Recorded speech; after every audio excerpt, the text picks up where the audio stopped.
प्रियवार सज्जन मंडली,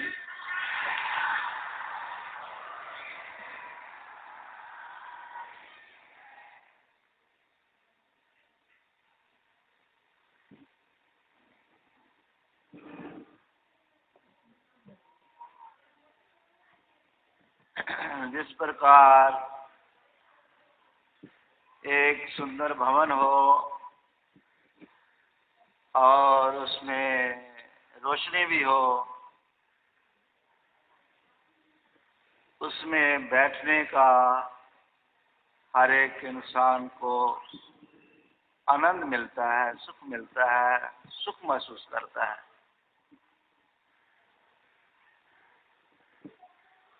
अगर बहुत ही सुंदर मकान हो और उसमें रोशनी नहीं हो, अंधेरा अंधेरा हो, तो क्या किसी को अच्छा लगेगा? एक दूसरे से ठोकर खाएगा, नजर नहीं आएगा, अच्छा नहीं लगेगा। इसी तरह ये इंसान जो कि मालिक ने ऐसा एक सुंदर भवन बख्शा है, ऐसी नियामत बख्शी है, अगर इसके अंदर में ज्ञान की रोशनी नहीं है तो क्या है? किसी को अच्छा नहीं लगेगा, बल्कि अपने आप को अच्छा नहीं लगता है। ये हर एक इंसान ये समझ सकता है कि जब तक अंतर आत्मा में रोशनी नहीं होती है, ज्ञान का उजाला नहीं होता है, तब तक इंसान दुखी रहता है, परेशान रहता है। अंदर ही अंदर में कुरीत करता है। वो अपने दिल में महसूस करता है कि कैसे मुझको सुख मिले, कैसे आनंद मिले, मगर जब तक उसको ज्ञान की रोशनी नहीं मिलेगी, सुख कैसे मिलेगा? तो ज्ञान की रोशनी कब मिलती है? जब इंसान सत्संगत में आता है, सत्पुरुषों की संगत में आता है।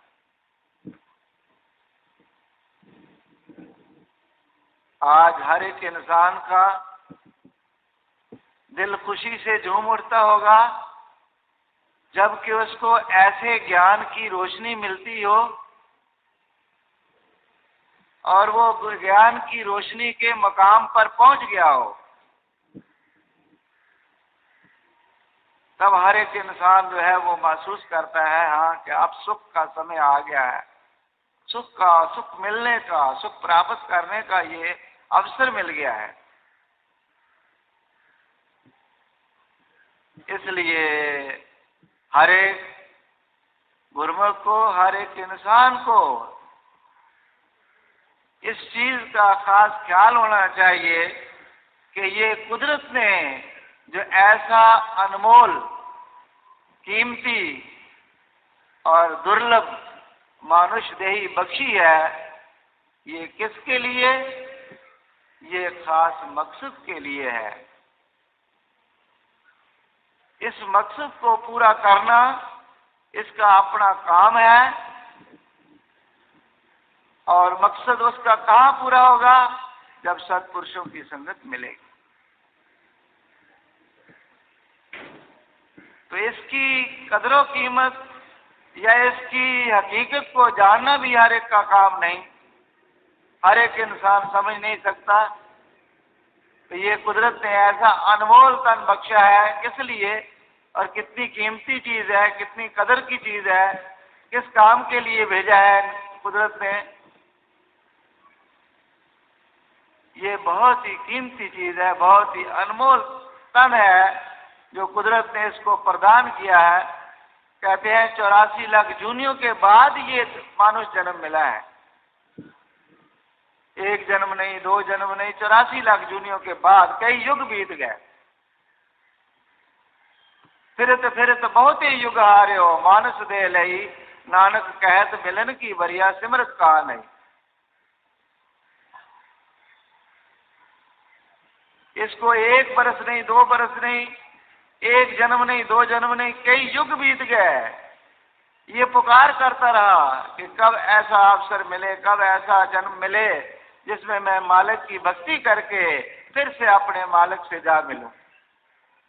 वो प्रेमियों, वो गुरु को ऐसा अवसर मालिक ने प्रदान किया है और आज ही उसका जो है वो समय मिला है। जो इस वक्त इंसान सत्पुरुषों की संगत में आकर ये काम कर ले तो उसकी बहुत ही खुशकिस्मती है और वो भाग्यशाली गिना जाएगा। कहते हैं ना, एक रत्न है इस जहां में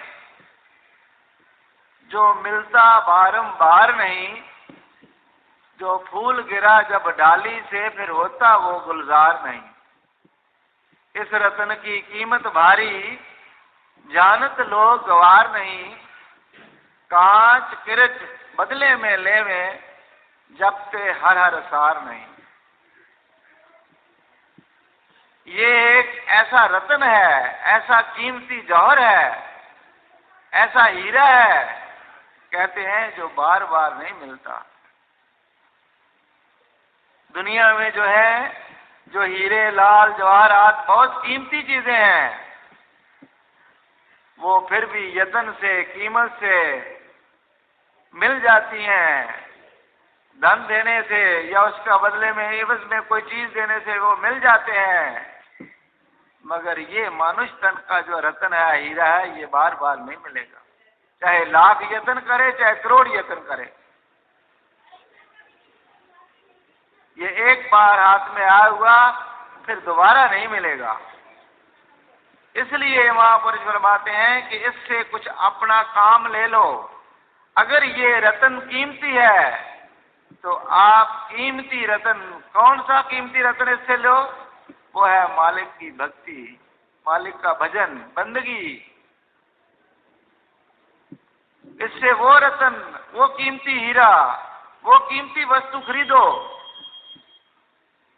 जिस रत्न के प्राप्त करने से, जिस कीमती हीरा के लेने से वो हीरों के भंडार, रत्नों के भंडार, माल के कुल तक वो पहुंचा दे। मगर आम दुनिया इससे बेखबर है और वो कांच किर्ज बदले चटले ही। कांच किर्ज क्या चीज है? वो दुनिया के पदार्थ, विषय विकार, इंद्रियों के सुख भोग, उसी में ही रत रह करके इंसान अपनी कीमत को भूल जाता है, अपने असली मकसद को भूल जाता है और मालिक की भक्ति से गुमराह हो जाता है। इसलिए जो है वो यूं ही इसका जन्म जो है इससे हाथों से खो जाता है और फिर पछताता रहता है। फिर अंत समय जो हाथ से वक्त निकल गया तो फिर हाथ पल्ले कुछ नहीं आता है। जैसे सत्पुरुषों ने फरमाया है, 184 भरम दया दुर्लभ जन्म पायो ही, नानक नाम संभाल तू सो दिन नेड़ आयो ही। कोई 84 लाख जूनियां भोग भोग करके पता नहीं कितनी जूनियों में इंसान अपने ख्याल नहीं करता है। ये जितने भी पशु पक्षी, कीड़े मकोड़े, चरिंदे परिंदे, जलचर थलचर नवचर, जितने भी संसार में ऐसी जूनियां हैं वो सब भोग भोग करके आया है। क्या इंसान बन करके, मनुष्य तन धारण करके फिर इसको कोई कहे पे तू कीड़ा है, मकोड़ा है या पशु है, पक्षी है, कितना इसको बुरा महसूस होगा। मगर कहते हैं कि अगर इस टाइम में भी मनुष्य जन्म पाकर के भी मनुष्य जन्म की विशेषता को नहीं समझा और मालिक की भक्ति में चित्त नहीं लगाया तो जिस 84 लाख जूनियों भुगत भुगत करके आया है वही जूनियां फिर तुझको भुगतनी पड़ेंगी। फिर वो 84 का गले में बंधन पड़ जाएगा। फिर कितना दुख होगा, कितना पश्चाताप करना होगा, कितना इंसान के लिए एक मुसीबत का जो है समय होगा। उस दुख से, उस मुसीबत से, उस चिंता से महापुरुष जो है वो ऐसे आप जैसे संस्कारी लोगों को उससे बचाते हैं जो सत्पुरुषों की संगत में आ जाते हैं।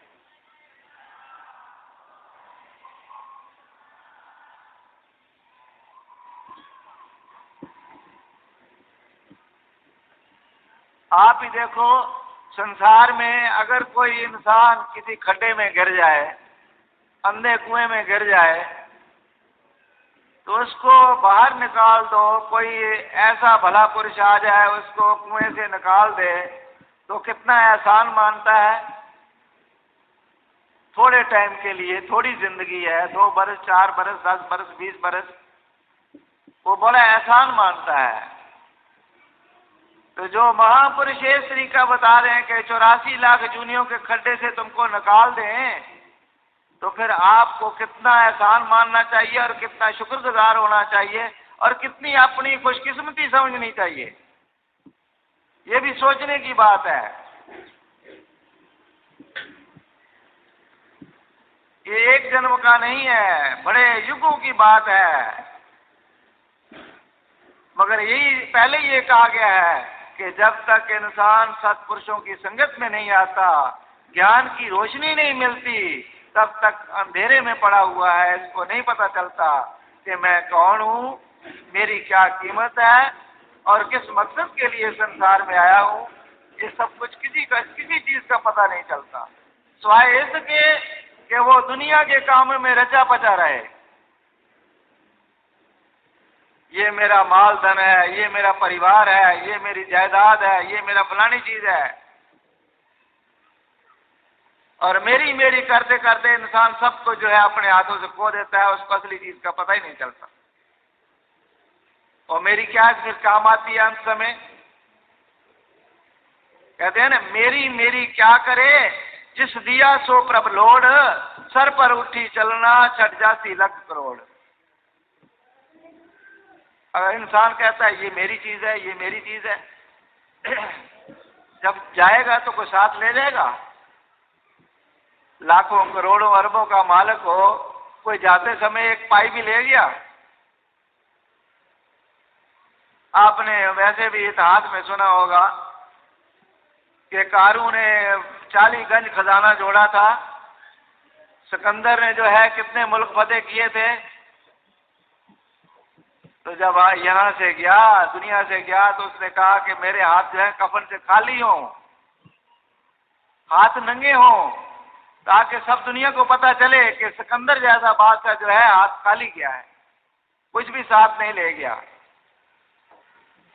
तो गुरुमुखो, इस बात का इंसान को जो है ये ख्याल होना चाहिए कि जाते समय तो कोई भी चीज साथ नहीं जाएगी, ना स्त्री, ना पुत्र, ना भाई, ना बंधु, ना रिश्तेदार, ना धन, ना दौलत।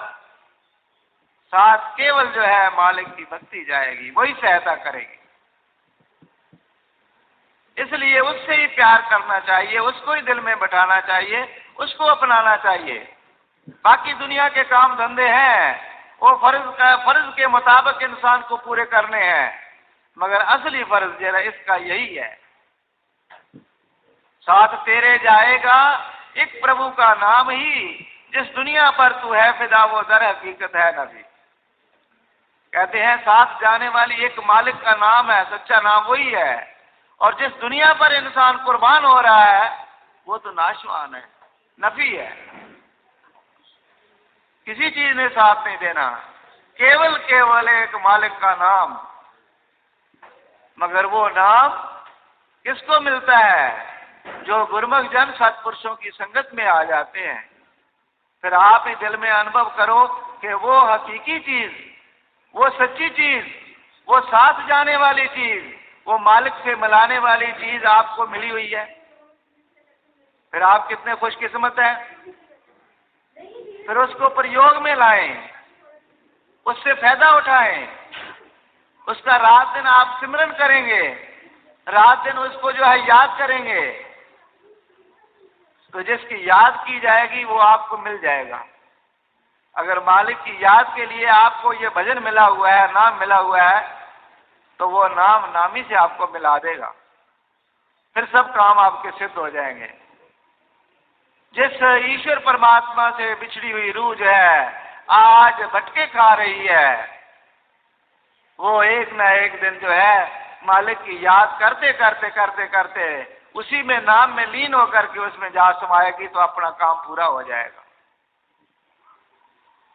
तो गुरुमुख को यही काम करने के लिए कुदरत ने ये मानव तन बख्शा है।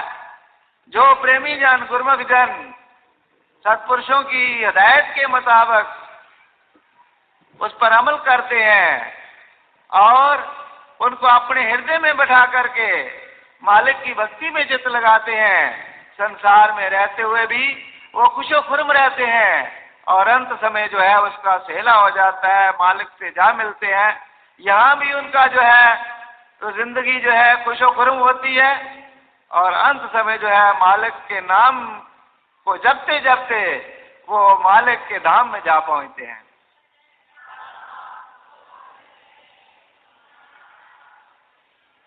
फिर उसको किसी प्रकार का दुख, गम, चिंता नहीं रहती। वो परम आनंद, परम शांति और परम सुख को प्राप्त करके वो एक आनंदमयी हो जाते हैं।